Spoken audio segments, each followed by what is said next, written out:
chapter 1 and halacha number 9. Hilchos Yesodei HaTorah.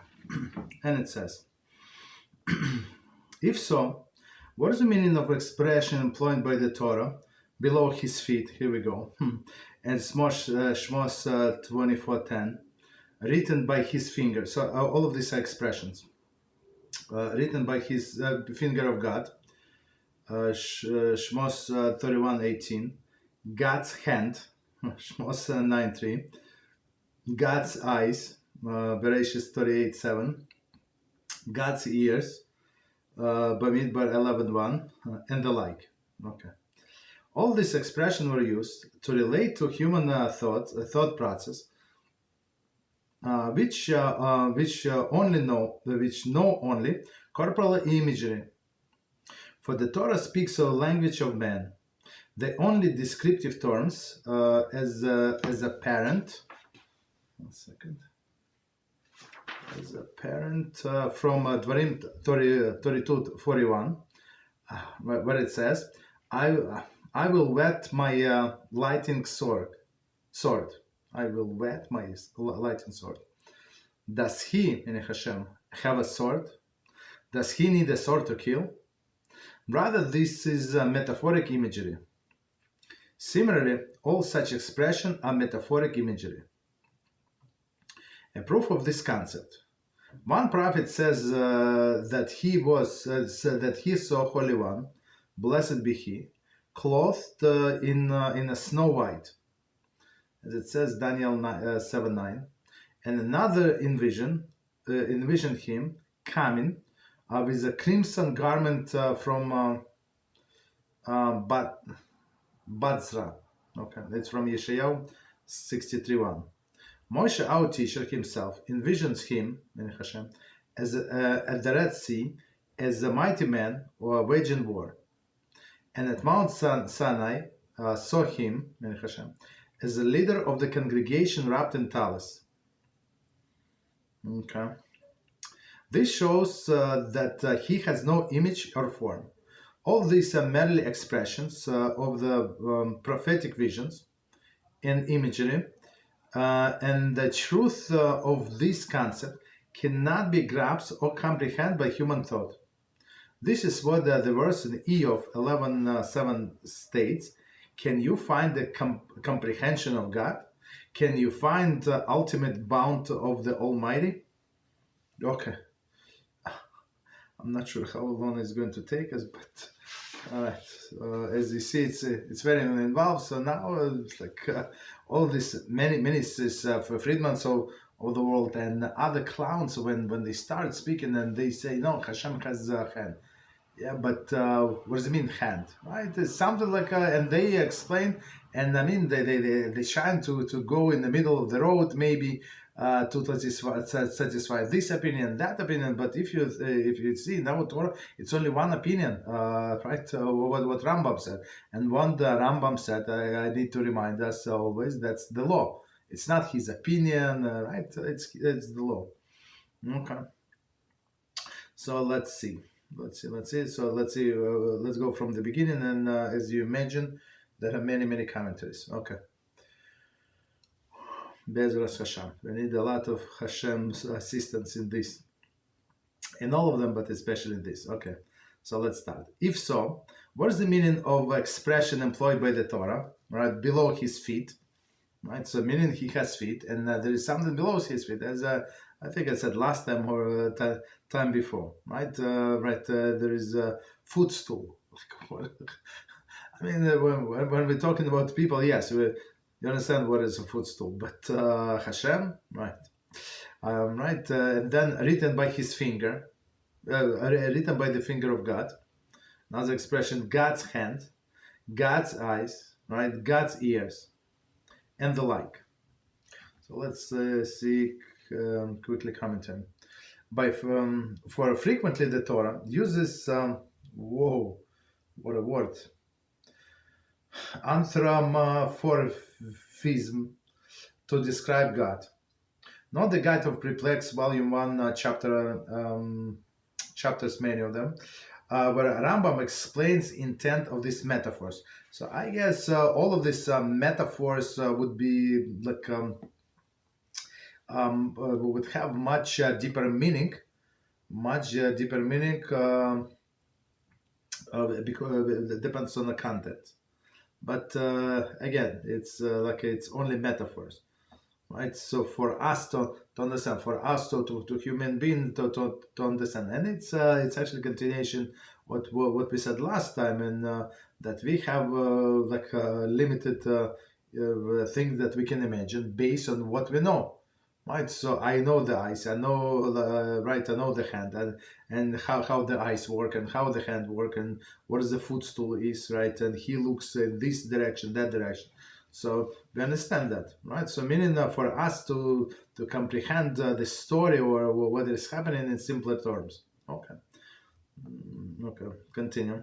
All this expression I used to relate to human thought process, which knows only corporeal imagery, right? So um, for a human, it's very difficult to imagine something that we have never seen, right? But for example, even angels, so they draw like a human, but Christians, right? But with the wings. But when you read yeah, what is it, Haskell? No, 1 second. I think it's Haskell, the chapter 1, right? When he describes the angels, it has nothing to do with that, right? Like the several pairs of wings, like to cover the feet, to cover this part of the body, that part of the body. They have faces from all four directions, right? And you don't know they come in close to you or moving away from you, right? All of these things. Okay, so how can you explain to human? How can you imagine? Me personally, I cannot imagine. I mean, I imagine four faces, but that's it. Okay, but how do these faces look like? So usually people would imagine when you say face of the angel, like face of the human. Who said so? Right. So we need the mouth to eat and nose to breathe, but they don't need to. Okay. So why would they have a mouth and a nose? Right. I'm just saying. Okay. So continue. Next commentary. In the Guide of Perplexed, Volume 1, Chapter 26, Rambam explains, on the initial level of thought, the common people will not be able to comprehend true existence, only material existence. Okay. They view anything that is not material or manifest in the material term as not existent. Not existent. Very interesting.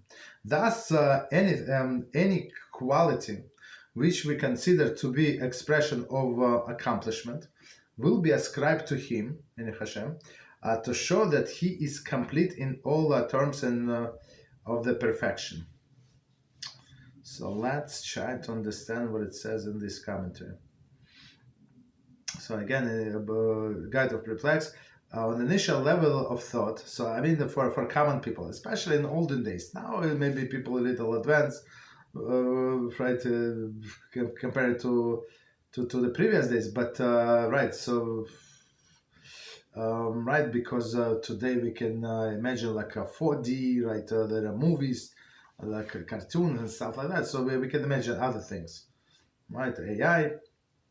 But in olden days it was not like that, right? So I mean, like for example, today we understand how the voice can travel, right, from one end of the world to another. So you have telephone, right? You have internet. So it's it's easy for us to comprehend other things, right? But if for people in previous generation, it was very hard.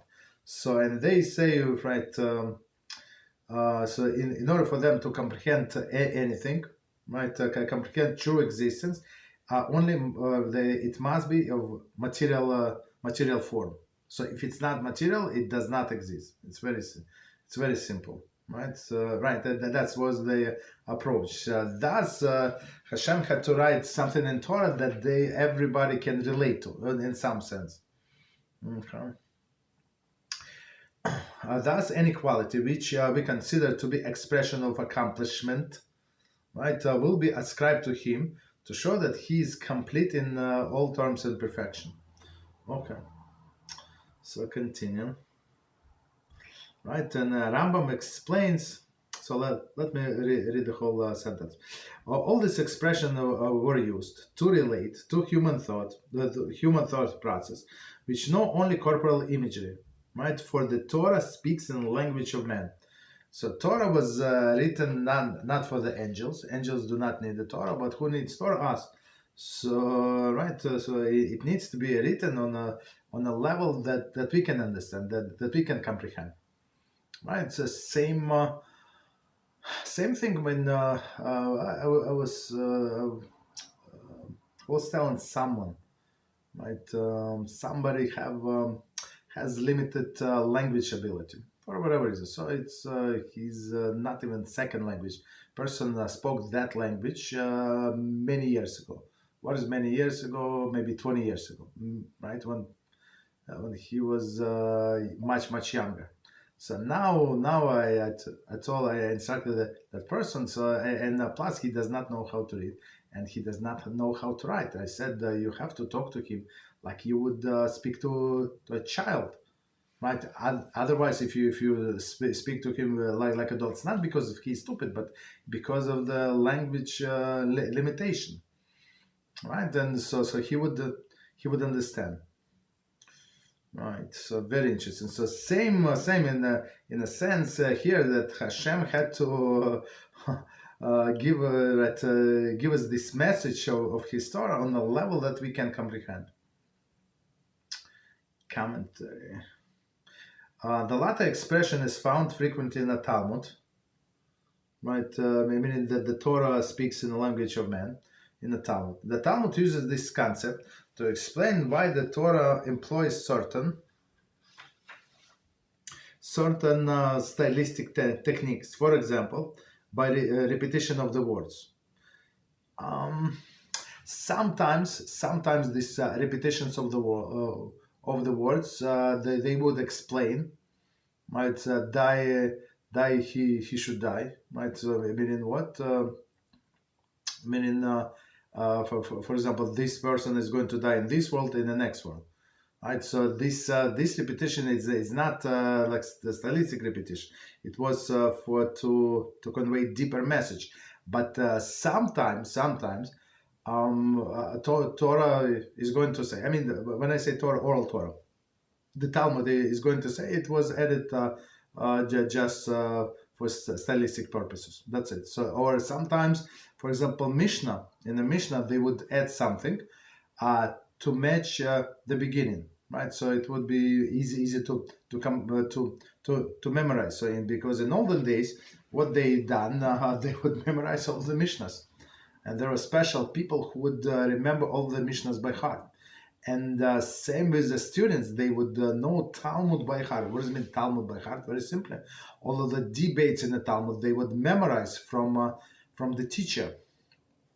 Only later on, the Talmud was written down, but before that, people remember who said what. It's very interesting, right? Okay. So sometimes it is for stylistic purposes, but sometimes it's to convey different ideas. But we cannot, without knowledge, without knowledge of the oral Torah, we cannot determine that. Only what our sages say it is for such and such purpose, or they say it's only like for no specific reason. Continue. Rambam is saying there is that not only the style, but only the content of the Torah's statements was chosen to fit terminology that men would understand and relate to. Right, so okay, this we explained. So last sentence again. The Rambam is saying that not only the style, but also content of the Torah statement. Content of the Torah statement. Some story seems to be easy. right? About Eliezer meeting Rivka, right? Some easy, but there are so many questions, so many like deep insights that we derive from there. And then halacha, for example, I'll give you one simple example. How do we know that a person has to feed the animal first before eating themselves? It's from this story, from meeting Rivka and Eliezer, right? And then, but a man is allowed to drink first before giving food to the animals. So all of these things from this story. A lot of things come from this story. Halachas. So on simple level, it's a story that everybody can comprehend, but on a deeper level, it's totally different message. Okay. So continue, plus 41. The only descriptive terms as a let's say this. Right. The only descriptive terms as apparent from Dvarim 32:41. I will whet my lightning sword, right? So Hashem has a sword. He need to draw the sword to kill somebody, right? It's of course, right? Right? He can just think about it. Somebody, whatever think mean in Hashem realm, right? And there's no more of this person. Rather, this metaphoric imagery, right? Right, meaning that a person is going to die. But in olden days, in order to kill somebody, you have to draw the sword, you have to come to this person. And not only come to the person to his door, but very close to him, right? In order to do what this person wants to do, kill him, right? The proof of this concept, one prophet says that he saw the Holy One, blessed be he, clothed in snow white. Daniel 7:9. So meaning in Snow White, like from this color, we can always also derive a message, deeper message. Why people would be wearing white. And then another envisioned him coming with a crimson garment from Beezrat. Okay. So, and there is commentaries 42. The apparent contradiction between the two visions leads us to the conclusion that neither of the imagery is true representation of God, but both convey different metaphoric significance. A further proof of this idea is a similar contradiction appears in a vision of the single prophet. Right. So, I mean, if we're talking about a person, there is no problem, right? So people have can wear garments of different color, but somehow they expect Hashem to look always the same, but he's not the same. So I mean, he's always the same. He's unchanging, but this how he looks in a sense convey a deeper message. Okay. Right, so it's not contradiction. It's not contradiction. It's right. It's mean that metaphoric in this color or that color. So from the color of garment, whatever garment means, right? On Hashem, we can learn a deeper message. Continue. Moshe, our teacher, himself envisioned him at the Red Sea as a mighty man when waging war. Okay. And at the Mount Sinai, he saw him, in Hashem, as the leader of the congregation wrapped in talis. Commentary, note, interpretation. Okay, motion, vision. Okay, so wrapped in talis. I think in this episode when Moshe said, "Please show me your glory," and Hashem said, "There is one place in my world, like stay there, like it's a crack in a mountain, right? Stay there, like and I'm going to show, like I'm going to walk my glory past you, like Hashem needs to walk, like what does it mean? And then it says that you would not be able to see my face, but only my back. So Hashem has face, Hashem has back, right? But from our perspective, yes. For example, you want to see somebody, and somebody is passing you, and you close your eyes. You don't see that, but then a person passed you, so you can open your eyes. You can see the person's back, right? But in Hashem's right, in order to see and identify Hashem, for example, right, or somebody, that person must be limited. There is no limit to Hashem. So our sages explain, what does it mean that when Hashem said you cannot see my face, so you cannot see my face and comprehend why I do things whatever I do, right? This famous question that Moshe Rabbeinu was asking. Why the righteous people suffer and why the other wicked people prosper, right? And Hashem said you cannot understand that while you live in this world. Why? Because as I think Rashi took it from a Talmud. So because in this world we have physical limitation. We can see only what in front of us, what happening is our immediate surroundings, but we cannot have, we don't know, do not know the whole picture. And the whole picture, sometimes you have, not sometimes, you have to go, the soul has to go out of the body and see everything what's going on at the same time. And not only in this specific second, but with all of the previous generation and all of the next generations, right? But when a person dies, back, right? So back meaning looking back. So a person says, "Oh, that's what happened to me in 1989 or something," right? Oh, now I remember. Oh, it was February. Yes, now I got it. Right? But before that, 10 years before, 40 years. After that, this happens. So one thing led to another. So meaning only the Hashem's back. So does he have a back? No. Okay. But actually, we learn many things that he's wrapped in talis. That's what it says, wrapped in talis, and we learn many things from that. And it says that Moshe Rabbeinu saw tefillin, not. Tefillin is on the front, so you cannot see tefillin, but a knot of the tefillin. So what is a knot of tefillin? So of course they expound. If you start reading Midrashim, it's very, very deep, very, very fascinating. Okay, so continue. This shows that he, in Hashem, has no image or form. Right. So meaning so our sages prove from example, logical proof. All these are merely expressions of prophetic vision and imagery, and the truth of this concept cannot be grasped or comprehended by human thought.